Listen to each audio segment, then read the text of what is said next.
Cette vidéo vous est présentée par la boutique lilojeu.ca, un service personnalisé par une équipe de passionnés d'ici.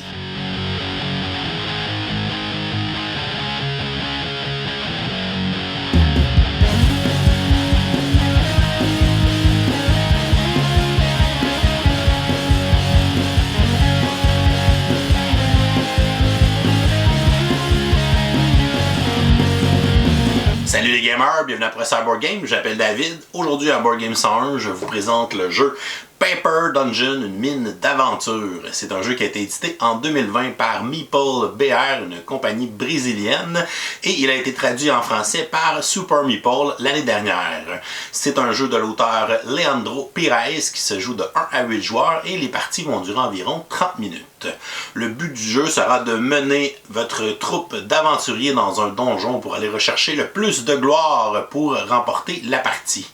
C'est un jeu à cocher de type Roll and Ride dans lequel on va lancer des dés et on va choisir les différents symboles pour effectuer des actions comme se promener dans le donjon ou améliorer les niveaux de nos aventuriers dans notre groupe, fabriquer des objets magiques ou des potions qui vont nous permettre de traverser les pièges et les sbires du donjon.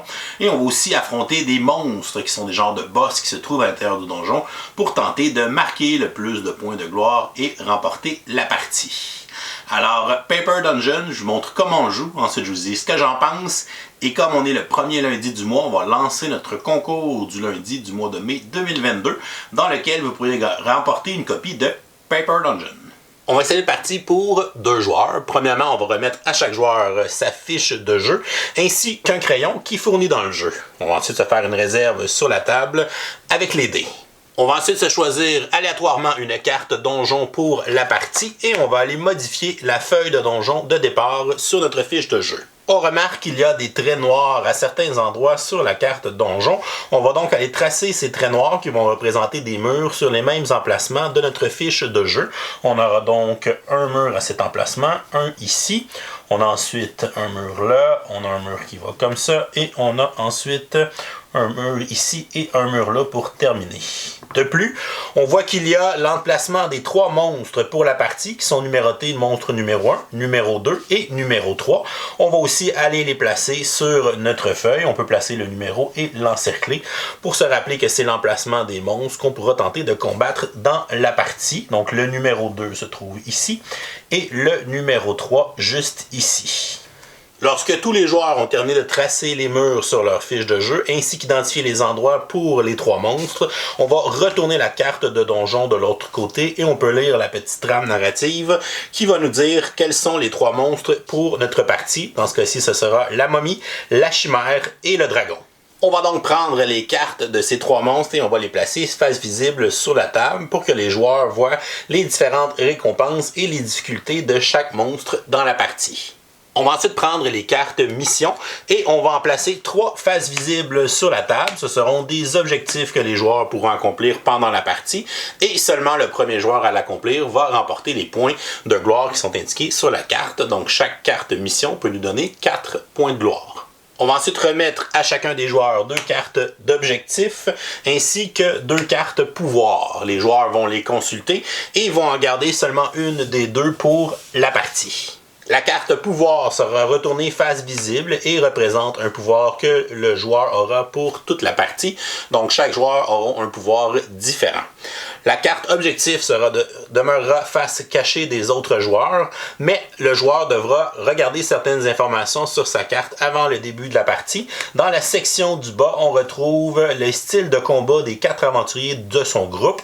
Donc on a les icônes pour le guerrier, le magicien, le cléric et le voleur. Et 2 de ces icônes ont des cases noires. On va donc reproduire ces cases sur notre feuille. Dans le cas de cette carte, c'est le magicien et le voleur qui ont des styles de combat avec les dés noirs. On va donc aller rayer ces 2 cases dans la piste qui est juste à côté du tableau pour les niveaux des aventuriers.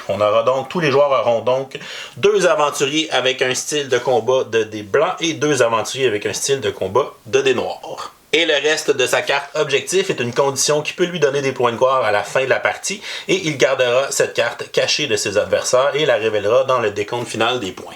Une partie de Paper Dungeon se joue en 3 saisons qui se terminent chacune d'elles par un combat contre un des 3 monstres qui sont face visible sur la table. La première saison durera 3 manches. On va ensuite affronter la momie dans notre exemple. Ensuite, la deuxième saison durera elle aussi 3 manches et se terminera par le combat contre la chimère. Et la dernière saison dure seulement 2 manches et on terminera par le combat avec le dragon. Après le combat avec le dragon, donc le 3e monstre, ça déclenchera la fin de la partie. Et on va passer au décompte final des points. Et le joueur qui aura accumulé le plus de gloire sera déclaré vainqueur. Chacune des manches dans la partie se compose de 2 phases. La première phase est la phase de lancer de dés. Un des joueurs va prendre les 6 dés et va les lancer. On va ensuite regarder si on a obtenu 3 symboles de crâne ou 3 symboles de joker, qui est le trèfle à 4 feuilles. Et si c'est le cas, on va relancer les dés et on va répéter cette étape jusqu'à temps qu'on ait un lancer de dés où il y a moins de 3 crânes et moins de 3 jokers, comme c'est le cas présentement.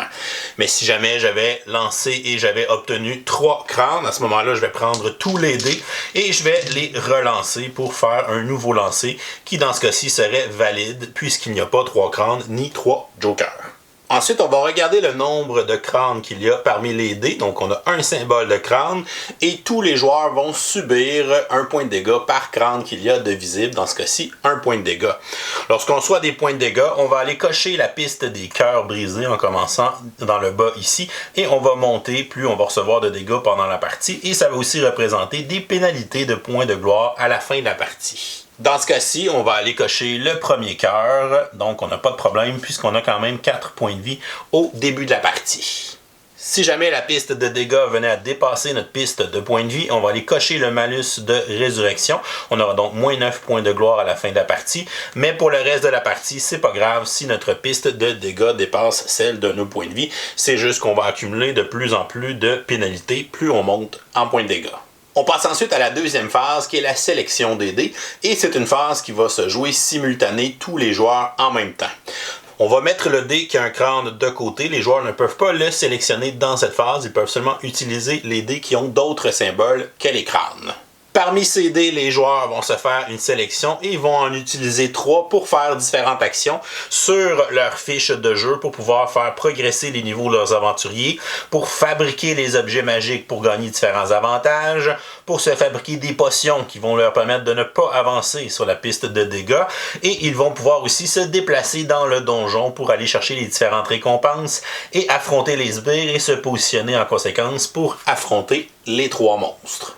Comme tous les joueurs font leur sélection de dés en même temps, le choix d'un joueur n'a aucune influence sur le choix des autres, donc tout le monde peut utiliser le même dé s'il le souhaite.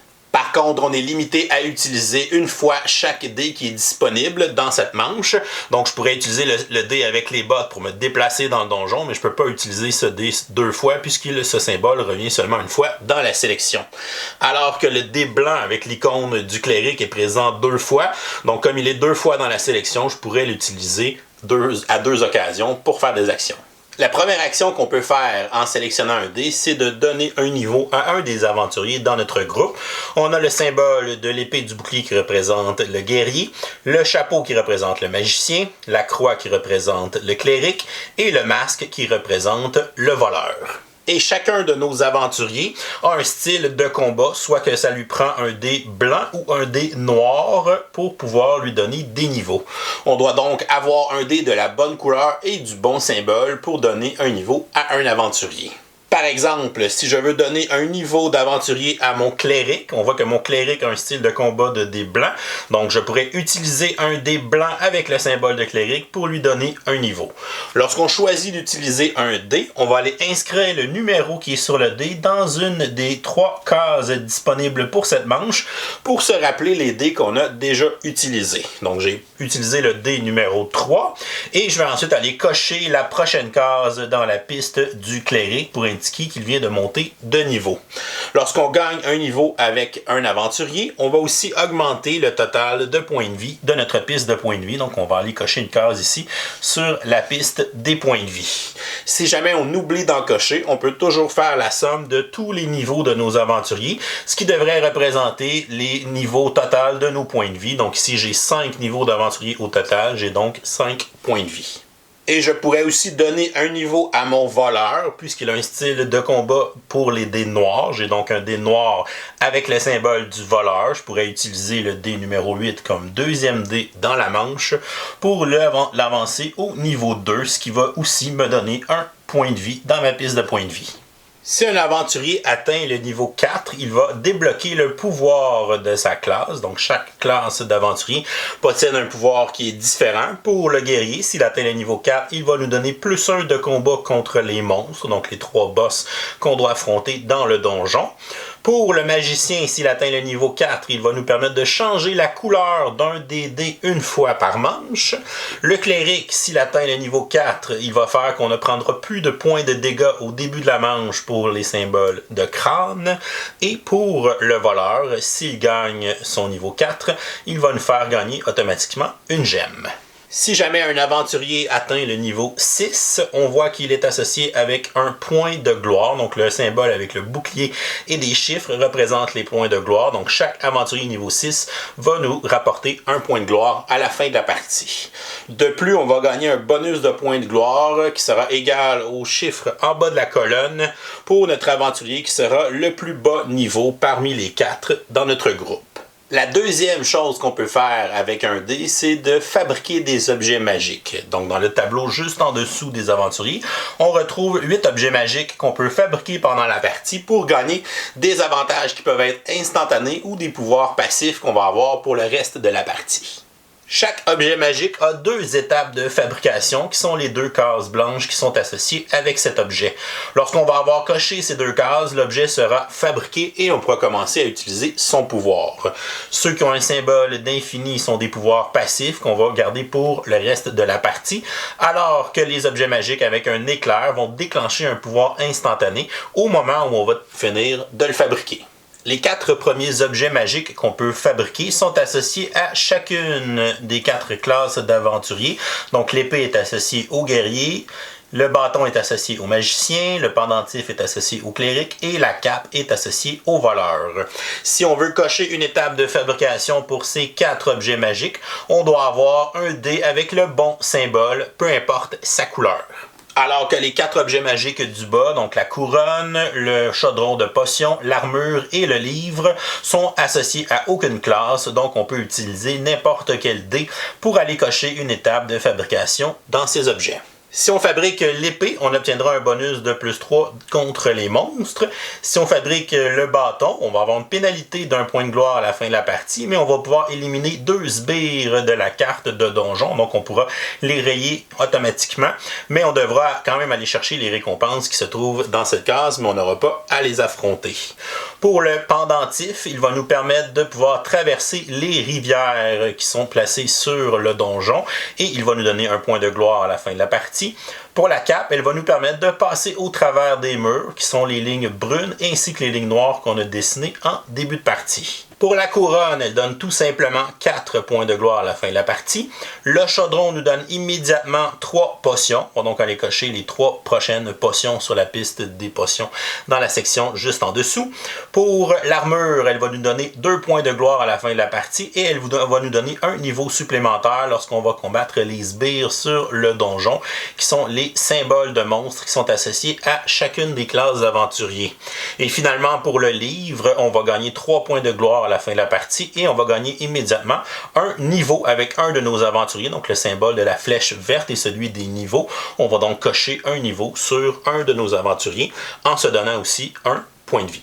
La troisième action qu'on peut effectuer avec un dé, c'est d'aller se fabriquer des potions qui vont nous permettre d'absorber les points de dégâts qu'on va recevoir pendant nos aventures. Pour fabriquer des potions, on peut utiliser n'importe quel dé de n'importe quelle couleur, n'importe quel symbole, et ça va nous permettre de fabriquer 2 potions. On va donc aller cocher ici les cases de cercle sur la piste des potions. On voit qu'il y a 3 rangées de potions. On doit les cocher en commençant par la rangée du haut, de gauche à droite. Lorsqu'on aura les 4 potions de la première rangée, on va gagner un bonus d'un niveau. Ensuite, on pourra fabriquer les potions de la deuxième rangée de gauche à droite. Et lorsqu'on l'aura terminé, on va gagner une fabrication d'étapes d'objets magiques. On va pouvoir cocher une des 2 étapes de n'importe quel objet. Et ensuite, on pourra fabriquer les potions de la troisième rangée. Et si jamais on réussit à toutes les faire, on va gagner une gemme. Lorsqu'on a des potions, donc ici par exemple si j'avais une potion, lorsqu'on va recevoir des points de dégâts, au lieu d'aller cocher les points de dégâts sur la piste de notre feuille, on peut aller les cocher sur la potion. Donc chaque potion peut absorber 2 points de dégâts, ce qui nous empêche de progresser sur la piste des dégâts pour éviter d'avoir des trop grosses pénalités de points de gloire à la fin de la partie. Et la quatrième action qu'on peut effectuer avec un dé est de faire des déplacements dans le donjon. On peut prendre n'importe quel dé pour pouvoir effectuer 2 déplacements. Donc, chaque botte représente un déplacement dans le donjon. Et on peut aussi faire plus de déplacements si on prend le dé qui possède 3 bottes, qui va nous donner 3 points de déplacement à faire dans le donjon. Donc, disons que mon troisième dé pour cette manche, je vais utiliser le dé 0, qui est le dé avec 3 bottes. Je vais le placer dans la troisième case et je vais pouvoir aller faire 3 déplacements dans le donjon. Lorsqu'on entre dans le donjon en début de la partie, on doit rentrer par une des 6 portes qui est située dans le bas de notre donjon, de notre feuille de jeu. Lorsqu'on se déplace dans le donjon, on va tracer des flèches qui vont représenter les mouvements qu'on a fait. Donc, je pourrais entrer dans le donjon par cette porte. Je vais donc entrer dans cette pièce. Je vais dessiner une flèche qui représente mon premier point de déplacement. Lorsqu'on arrive dans une pièce, on va regarder s'il y a des pièges ou des sbires. Et il n'y a aucun des deux dans cette pièce. Donc, je peux immédiatement prendre la récompense qui est une potion. Donc je vais encercler la récompense pour dire que je l'ai déjà prise et je gagne une potion. Donc je vais aller cocher la prochaine potion dans la première rangée. Pour mon deuxième point de déplacement, je dois toujours me déplacer de façon orthogonale dans le donjon. Donc, je pourrais aller vers la pièce qui est ici ou continuer mon trajet dans la pièce qui est là. Je vais décider d'aller vers cette pièce. Donc, je vais tracer une flèche pour représenter mon deuxième point de déplacement. Et j'arrive dans cette pièce et je vois qu'il y a un piège. Je dois donc résoudre l'effet du piège avant de gagner la récompense qui se trouve dans cette pièce. Un piège va nous faire subir un point de dégâts tout simplement. Je vais donc aller cocher un point de dégâts sur la potion que je viens de gagner pour éviter d'aller le placer sur la piste des points de dégâts. Les pièges ne sont jamais rayés, ils vont rester de façon permanente dans leur case. Donc si je passe plusieurs fois dans la même case où il y a un piège, je vais le déclencher à chaque fois. Ensuite, je peux prendre la récompense qui se trouve à cet endroit. On voit que c'est une petite bague qui représente l'icône des objets magiques. Je vais donc gagner une étape de fabrication d'un objet magique. Je pourrais décider d'aller cocher la première étape pour fabriquer l'épée de feu. Pour mon troisième point de déplacement, je vais aller vers la pièce qui est juste en haut. Donc, je vais dessiner la flèche pour représenter mon déplacement. Et lorsque j'arrive dans cette pièce, on voit qu'il y a un sbire. Donc, c'est un zombie. Je vais donc devoir l'affronter avant de prendre la récompense qui se trouve dans cette pièce. Il existe 4 sortes de sbires dans le donjon et chaque sbire est associé à une des 4 classes d'aventuriers dans notre groupe. Les zombies sont associés aux clérics, les gobelins sont associés aux voleurs, les orques sont associés aux guerriers et les fantômes sont associés aux magiciens. De plus, les sbires ont un niveau, donc on voit dans la case que je viens d'entrer, le sbire a un niveau 3. Plus haut dans le donjon, il y a des sbires niveau 4 et même des sbires niveau 5. C'est le niveau d'aventurier que je dois avoir pour ne pas subir de dégâts dans le combat contre le sbire. Comme c'est un zombie, il est associé au cléric, donc c'est un sbire de niveau 3. Et ici, on voit que mon cléric est seulement niveau 2. À ce moment-là, je vais subir des dégâts qui seront égales à la différence entre le niveau du sbire et le niveau de mon aventurier, donc niveau 3, moins niveau 2, ce qui fait une différence de 1. Je vais donc subir un point de dégâts que je vais aussi aller cocher sur la deuxième case de la potion que j'ai gagnée en entrant dans le donjon. Si mon cléric avait été niveau 3, à ce moment-là, je n'aurais subi aucun dégât et j'aurais simplement vaincu ce sbire. Lorsqu'il est vaincu, on va aller le rayer et on va aller rayer aussi la première case dans la piste des sbires. Donc c'est le premier que je tue, donc je vais rayer la première case à gauche et je vais continuer en allant vers la droite et plus je vais rayer de cases, donc je vais avoir ce bonus de points où je vais être rendu à la fin de la partie. Et une fois le sbire vaincu, je vais pouvoir gagner la récompense qui se trouve dans cette pièce. Dans ce cas-ci, c'est le symbole de la flèche qui est le symbole des niveaux. Donc je peux gagner un niveau avec n'importe quel de mes aventuriers. Je vais donner un niveau à mon cléric pour pouvoir monter niveau 3. Et ce qui va me donner aussi un point de vie que je vais aller placer sur la piste de points de vie. Et lorsque tous les joueurs auront utilisé 3 dés, ça va mettre fin à la manche et on va pouvoir débuter une nouvelle manche. On va pouvoir relancer les 6 dés. Et ici, on voit qu'on n'a pas 3 crânes ni 3 jokers. Donc à ce moment-là, on peut garder ces symboles-là pour faire notre sélection d'actions. Avant cela, on va manger un point de dégâts par symbole de crâne visible. Donc ici, il y en a un. Je n'ai plus de place sur mes potions, donc je vais être obligé d'aller cocher un point de dégâts dans la piste de dégâts. Je vais commencer par utiliser le dé numéro 1, qui est le symbole du guerrier, et c'est un dé blanc, donc je vais le prendre pour donner un niveau à mon guerrier, qui va devenir niveau 2, ce qui va me donner un point de vie. Par la suite, je vais aller prendre le dé Joker, donc le numéro 9. Le dé Joker peut compter pour n'importe quelle face de symbole d'aventurier, mais ne peut pas compter comme un symbole avec 3 bottes. Donc, je pourrais l'utiliser pour donner un autre niveau à mon guerrier. Donc, il va être maintenant niveau 3, ce qui va me donner un autre point de vie. Et ensuite, je n'ai pas de dé avec des bottes, donc je pourrais prendre n'importe quel dé pour pouvoir aller me donner 2 points de déplacement. Donc, je pourrais prendre le dé numéro 7, par exemple, qui est celui-ci, et je vais l'utiliser pour faire 2 déplacements. Je vais commencer par me déplacer dans la case où il y a le monstre numéro 1, ce qui veut dire que si j'ai passé dans son trajet, je vais pouvoir l'affronter à la fin de la première saison, donc à la fin de la 3e manche. Et mon deuxième point de déplacement, je vais aller dans la case qui est juste à côté. Je vais affronter le sbire orc qui est niveau 4, et on voit ici que mon guerrier est niveau 3, ce qui va me faire subir un point de dégâts. Ça va me permettre de vaincre ce sbire, d'aller cocher une case dans la piste des sbires, et la récompense ici est de gagner une gemme. Je vais donc aller cocher la première case sur la piste des gemmes. Lorsqu'on gagne des gemmes, on voit que certaines gemmes vont avoir des icônes bonus. Donc la deuxième gemme a une icône d'une bague. On va gagner une étape de fabrication d'un objet lorsqu'on va la gagner. La 4e gemme, on va gagner une potion. La 6e gemme, on va gagner un niveau. La 8e gemme, on va gagner une autre potion. Et la 10e gemme, si on l'atteint, va nous donner aussi une autre étape de fabrication d'un objet. En plus des 8 gemmes qui se trouvent dans le donjon, on a 2 gemmes supplémentaires sur notre carte. Donc on peut gagner celle en emmenant notre voleur niveau 4. Ça nous donne une gemme automatique qu'on va aller cocher sur la piste des gemmes. Et si jamais on remplit toutes les potions, donc on a construit plutôt les 12 potions pendant la partie, on va gagner aussi une gemme qui se trouve en bas de la 3e rangée. À la fin d'une manche, lorsqu'un joueur a encerclé une gemme, il va annoncer aux autres joueurs qu'il a pris cette gemme et les autres joueurs vont la rayer de leur donjon, donc ils ne pourront pas la gagner durant la partie. Si jamais plusieurs joueurs ont gagné la même gemme au même tour de jeu, donc dans la même manche, à ce moment-là, tous les joueurs vont la gagner. Et aussi, à la fin d'une manche, si les joueurs ont atteint les objectifs des 3 missions qui sont sur la table, le joueur va l'annoncer et va aller gagner les points de victoire, les points de gloire qui sont associés à cette carte.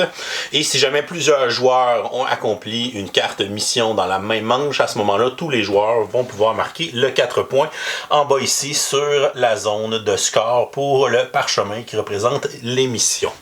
Des exemples de missions, donc ici c'est le premier à avoir un niveau de puissance totale de 12, donc qui est la somme de tous les niveaux de ces aventuriers.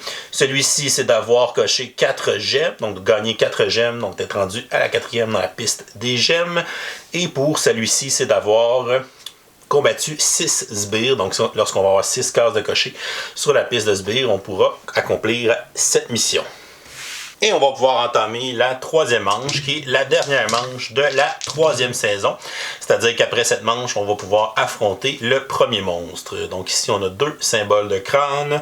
Ça va nous faire 2 points de dégâts. Je n'ai plus de potions, donc je devrais les rayer sur la piste des points de dégâts. Je vais commencer en utilisant le dé numéro 1, qui a un symbole de guerrier, pour aller terminer la fabrication de mon épée. Donc ça me permet de cocher la deuxième étape de fabrication. Donc maintenant l'épée est construite et je vais pouvoir avoir le bonus de +3 contre les monstres. Ensuite, je vais utiliser le dé Joker pour pouvoir faire ce que je veux avec les symboles de classe. Donc je vais donner un niveau à mon cléric, puisque c'est un dé blanc. Donc je peux lui donner un niveau supplémentaire, ce qui va me donner un point de vie aussi sur ma piste de vie. Et maintenant, mon cléric est niveau 4. J'ai donc débloqué son pouvoir. Donc je peux l'encercler pour me rappeler que j'ai maintenant ce pouvoir, ce qui fait que je ne serai plus affecté par les icônes de crâne au début des manches pour le reste de la partie. Et mon troisième dé, je vais utiliser le dé numéro 8 pour me déplacer. Donc je vais pouvoir faire 2 déplacements. Je vais commencer par aller dans la pièce qui est juste au-dessus. C'est une pièce où il y a un piège. Je vais donc avoir un point de dégâts pour le piège. Et je vais gagner un niveau. Donc ici, je vais encercler ce niveau. Et je vais aller le donner à mon guerrier, qui lui aussi sera maintenant niveau 4 en me donnant un point de vie. Et il va me donner son habileté qui donne +1 de combat contre les monstres. Donc maintenant, je vais avoir +1 à cause de l'habileté du guerrier et je vais avoir le +3 de l'épée que je viens de fabriquer contre les monstres pour le reste de la partie. Et pour mon deuxième point de déplacement, je vais aller prendre le passage secret. Donc on a 4 passages secrets dans le donjon. On en a un ici, un là, un là et un là.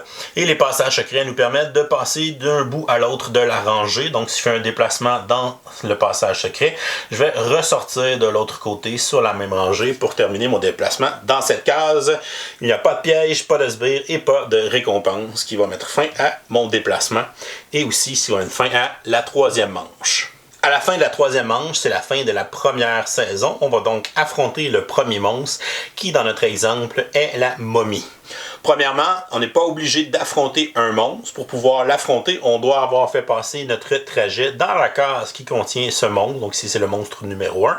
Donc ce joueur va pouvoir l'affronter puisqu'il a passé dans la case qui contient la momie. Si un joueur n'a pas passé dans la case du monstre, à ce moment-là, il ne l'affronte pas. Il ne pourra pas faire de points en l'affrontant, mais aussi il ne prendra pas de points de dégâts.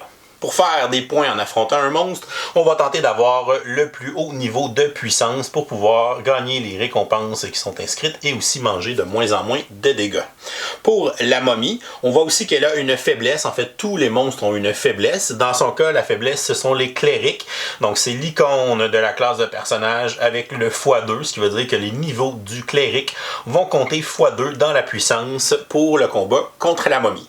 Si jamais un joueur n'atteint pas le premier seuil de puissance, à ce moment-là, il doit fuir le combat. À ce moment-là, il ne recevra pas de points de dégâts, mais va recevoir une pénalité de points de gloire en se sauvant, qui est ici qui est -3.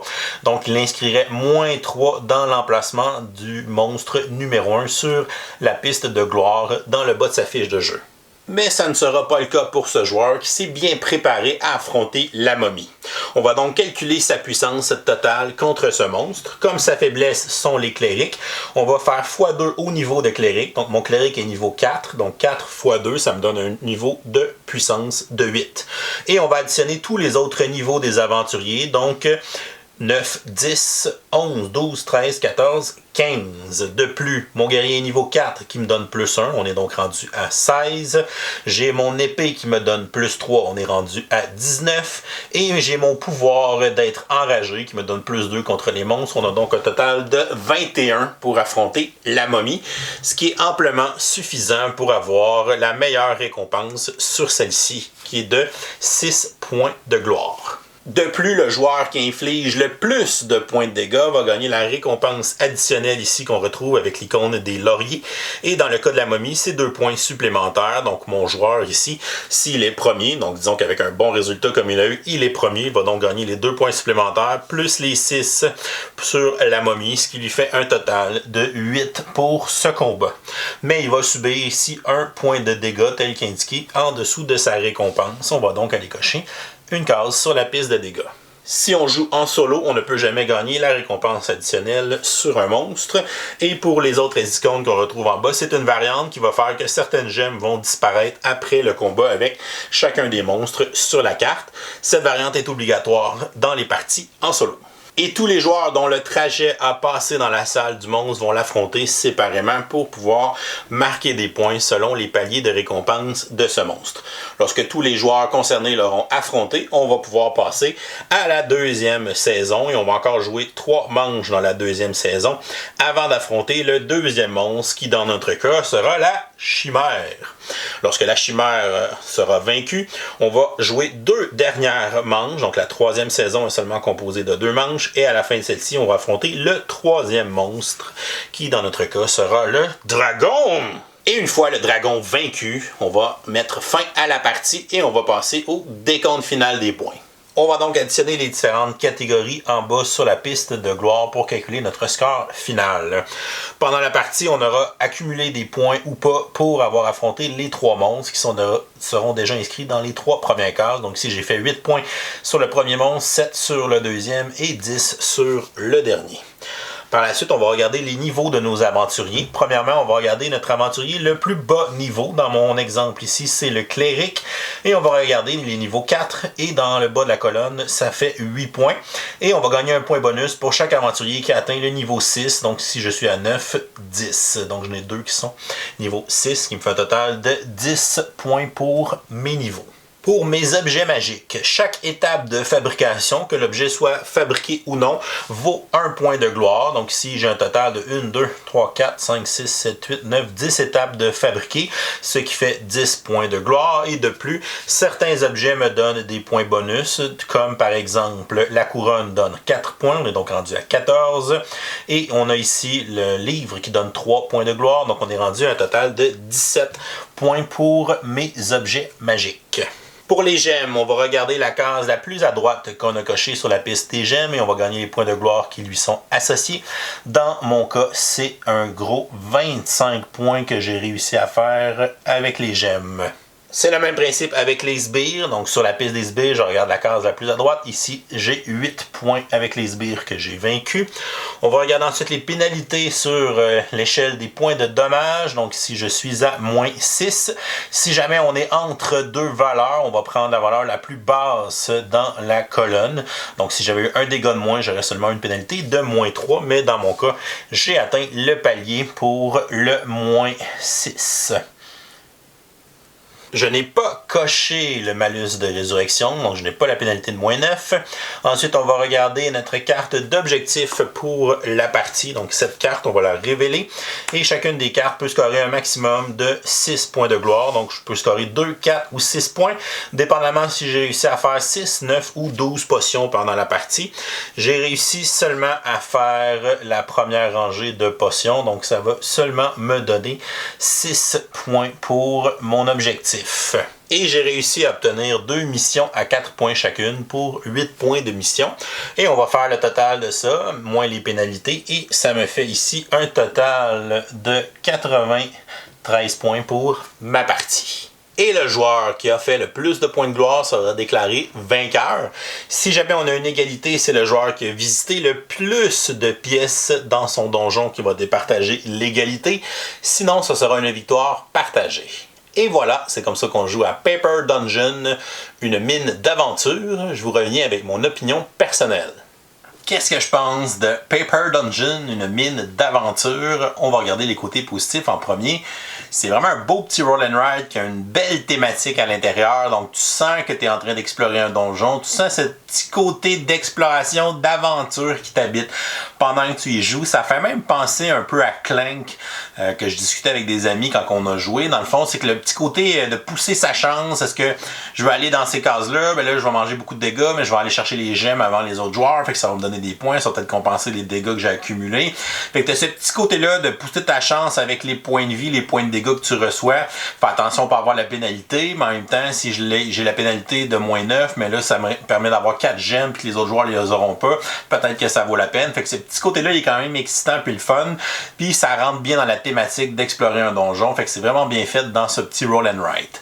Le matériel est quand même très bien. J'adore la grosseur des dés qui sont vraiment immenses parce que j'ai joué dernièrement une partie partie à 6 joueurs et justement le fait d'être 6, on est quand même loin autour de la table des dés qui sont au centre et le fait que les dés soient gros, on voit quand même bien les symboles même si on est loin de ceux-ci. Fait que c'est vraiment une bonne idée d'avoir fait les dés de cette grosseur-là qu'on voit vraiment bien les symboles si on est assis un peu loin sur la table. Fait que ça c'est vraiment intéressant. Un roll and ride qui fournit des crayons, on aime toujours ça et je pense que c'est important de le souligner. Fait qu'on a quand même 8 crayons puisqu'on peut y jouer à 8. On a quand même beaucoup de feuilles sur le pad de feuilles. Donc ça c'est quand même intéressant. On a aussi le fait que chaque donjon va être différent parce qu'on va piocher une carte donjon qui va nous faire un peu ajouter quelques murs. Donc la configuration est un peu différente à chaque partie. Même si on part toujours de la même feuille, les monstres ne seront pas placés au même endroit aussi. Mais les sbires, eux, le sont. Donc on a certains éléments qui vont être ajoutés et qui vont être à différentes places selon la carte de donjon. Fait que c'est quand même un petit goût rafraîchissant à chacune de nos parties. J'ai beaucoup aimé les cartes de pouvoir qu'on choisit au début de la partie, les cartes d'objectifs aussi qui donnent une belle saveur, qui sont toujours intéressants, qui te guident un petit peu dans la stratégie puis ce que tu dois faire pendant la partie. Les missions qui sont un des objectifs communs qu'on doit faire une certaine course pour aller les chercher. Ça ajoute une petite touche d'interaction, donc le fait qu'il y ait les missions communes et le fait que les gemmes disparaissent quand on les obtienne. Donc ça fait que ces deux éléments-là créent quand même une interaction entre les joueurs, même si tout le monde joue sur sa petite feuille, fait son petit trajet, ses affaires, le fait que ces récompenses-là sont données au premier qui le réussit. Donc ça crée cette petite tension-là qui est très présente dans le jeu puis qui est vraiment le fun. C'est un jeu qui se joue de 1 à 8 joueurs et je pense qu'il est bon dans n'importe quelle configuration parce que le fait que les joueurs jouent en simultané, donc si on joue à 2, si on joue à 4, si on joue à 8, ça prend à peu près le même temps pour jouer puisqu'on fait tous nos tours de jeu en même temps. Fait que ça c'est vraiment une belle force. En une demi-heure généralement on fait une partie, peu importe le nombre de joueurs, c'est un bon tempo. C'est sûr que le joueur qui est plus habitué va peut-être utiliser ses dés plus rapidement, faire sa sélection plus vite qu'un joueur qui est à sa première partie, mais tu n'auras pas nécessairement un gros temps d'attente. Puis là, après ça, on passe à la prochaine ronde, on lance les dés. Et là, c'est parti, on choisit 3 nouveaux dés. Fait que c'est vraiment un beau tempo, une belle durée pour un jeu qui peut quand même se rendre jusqu'à 8 joueurs. La thématique est bien exploitée, mais aussi les effets de combo sont le fun à déclencher. Le fait qu'on se promène, je bats un sbire qui va me donner des points à la fin de la partie, mais là je gagne une potion, puis en gagnant cette potion-là, je termine ma rangée, ça me donne un niveau. Puis en gagnant mon niveau 4 avec le cléric, là je gagne l'habilité de ne plus être affecté par les crânes. Fait que t'as vraiment des belles cascades de combos qui sont présentes, qui sont le fun à déclencher entre les différents éléments du jeu. Puis aussi le choix des objets magiques, ça aussi c'est intéressant parce que t'as pas le temps de faire tous les objets pendant la partie. Donc, comment tu vas aligner un peu ta partie? Quel objet tu penses que tu as besoin? Est-ce que tu veux aller à fond sur le combat contre les monstres? Tu vas chercher l'épée tôt dans la partie pour pouvoir l'utiliser 3 fois. Ou si tu veux plutôt te déplacer beaucoup pour aller chercher plus de gemmes, là, tu vas peut-être prendre les habilités pour passer au travers des murs, pour passer par-dessus les rivières. Donc, ça va faire des parties qui vont être quand même différentes. Selon les objets que tu vas débarrer en début de partie, ça va guider un peu ta stratégie. Donc, tu peux essayer différentes choses. Est-ce que tu vas faire le chaudron de potions en partant pour avoir plein de potions puis justement pas manger de dégâts puis avoir 0 pénalité à la fin de la partie, ce qui peut être intéressant. Fait que bref, ce petit tableau-là d'objets magiques est vraiment le fun puis les habiletés aussi sont toutes intéressantes, sont toutes de quoi de le fun à déclencher puis les pouvoirs passifs aussi sont intéressants, le fait que tu les gardes toute la partie. Donc le tableau d'objets magiques, ça j'ai vraiment bien aimé cette mécanique-là.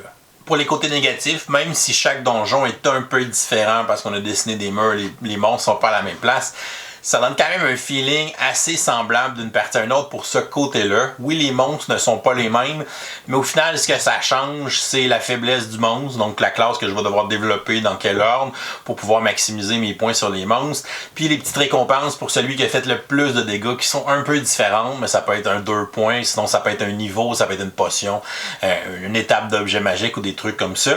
Il manque un petit peu de punch sur les monstres. J'aurais aimé ça qu'il y ait des habiletés un peu plus uniques pour les différencier les uns des autres. Le dragon, justement, il y a une mécanique que s'il est présent dans la partie, il peut, je sais pas, cracher du feu à certains endroits pendant la partie ou des trucs comme ça. Donc le mort-vivant, la liche qui peut faire des sortilèges ou des trucs comme ça qui vont affecter le donjon. Fait que j'aurais aimé ça que les monstres aient des habiletés un peu plus uniques puis personnifiées à eux qui vont justement changer encore plus l'expérience dans le donjon. Donc ça, je trouve que les boss, oui, sont différents, mais ça reste un peu générique d'un à l'autre. On aurait pu essayer de faire aussi un deuxième groupe d'aventuriers, donc de faire la moitié des feuilles avec le groupe A, que les 4 classes qu'on connaît, mais de faire une deuxième feuille avec, je sais pas, un paladin, un ranger, un monk, puis un sorcier, ou des trucs comme ça pour avoir 4 nouveaux pouvoirs de classe. Donc d'avoir innové un peu plus avec les classes aussi, d'avoir un deuxième groupe, je trouve que c'est quelque chose qui aurait pu être intéressant à développer. Peut-être qu'ils vont sortir une extension puis que ça va être le cas, mais j'aurais aimé ça qu'on inclue un peu plus de variété à ce niveau-là pour les aventuriers et les monstres, d'avoir des mécaniques un peu plus uniques à l'intérieur du jeu. Là, je pense que ça aurait eu un peu plus de punch. Somme toute, Paper Dungeon, je m'attendais à un jeu un peu plus complexe, mais ça reste un jeu quand même simple à comprendre, qui est de calibre un peu familial, donc très accessible. L'iconographie est bien faite à l'intérieur, on s'y retrouve facilement, puis il est le fun à jouer, donc le côté plaisir, le côté de planifier son trajet, de monter les niveaux de ses aventuriers, décider quel objet on veut faire pour avoir tel pouvoir. Donc il y a vraiment des choses très intéressantes à l'intérieur du jeu. Je l'ai montré à beaucoup de gens dans les dernières semaines, puis tous les joueurs à qui je l'ai fait essayer ont aimé leur expérience, donc c'est un jeu qui est vraiment quand même très très populaire puis qui est très apprécié des gens. Donc il y a vraiment des belles qualités à ce niveau-là. Fait que je vais lui donner une note de B+, donc un très bon jeu. Si vous voulez justement un petit filler qui va durer une demi-heure puis qui peut quand même accueillir un bon nombre de joueurs, mais que la partie va durer quand même une demi-heure, 40 minutes jusqu'à 8 joueurs. Donc ça donne une belle petite expérience intéressante. C'est pas un roll and ride que j'enchaînerais les parties là, comparativement à un tréfuté ou des choses comme ça, mais c'est définitivement un jeu que je vais ressortir de temps en temps, puis je vais toujours être content d'aller explorer un donjon puis de jouer une partie de Paper Dungeon. Donc je trouve ça très sympathique. Donc très bien exploité la thématique de l'exploration de donjons dans un roll and ride, ce que j'ai pas vu ailleurs. Donc c'est vraiment très bien à ce niveau-là. Il y en a un autre qui s'en vient aussi de Richard Garfield dans les prochaines semaines. On va pouvoir peut-être les comparer entre les deux lorsqu'on va pouvoir avoir la chance d'y jouer. Et voilà, c'est tout pour aujourd'hui. Oh, c'est vrai, on est lundi. On va donc vous donner la question du jour pour participer à un concours du lundi pour le mois de mai 2022, dans lequel vous pourriez gagner une copie de Paper Dungeon. Mais avant de vous dire la question du jour, on va annoncer le gagnant du mois précédent. Donc, pour le mois d'avril, c'était le jeu Space Base qu'on vous faisait gagner. Et le gagnant, il s'agit de Adrien Trouvé, qui est un de nos supporters Patreon. Donc, félicitations Adrien. Tu peux nous contacter à professeurboardgame@gmail.com pour nous donner tes coordonnées, qu'on puisse t'envoyer ton jeu. Et pour le mois de mai, donc pour participer au concours du lundi pour le mois de mai 2022, à chaque lundi, vous aurez une question du jour et vous aurez à y répondre en commentaire YouTube pour enregistrer une participation. Et le gagnant sera annoncé dans la première vidéo du lundi du mois suivant. Donc, la question du jour est la suivante. Quelle classe d'aventurier ajouteriez-vous à Paper Dungeon? Donc, un ranger, un paladin, un monk. Donc, donnez-nous vos idées. Si vous avez aussi des idées pour des habiletés avec ces classes-là, laissez-vous aller dans les commentaires pour enregistrer vos participations. Et si vous nous supportez sur Patreon pour au moins 5$, vous aurez aussi une participation automatique à chaque lundi. Donc, bonne chance à tous pour ce nouveau concours. Et si vous n'êtes pas encore abonné à la chaîne, vous pouvez le faire en cliquant le petit bonhomme ici en bas de l'écran. Sinon, vous pouvez nous suivre sur Facebook, Twitter ou Instagram à Professeur Board Game. Et si vous aimez le contenu qu'on fait, vous pouvez nous supporter sur notre campagne Patreon, qui vous donne accès à notre beau serveur Discord VIP. Donc, je vous souhaite une excellente fin de journée et continuez de gamer.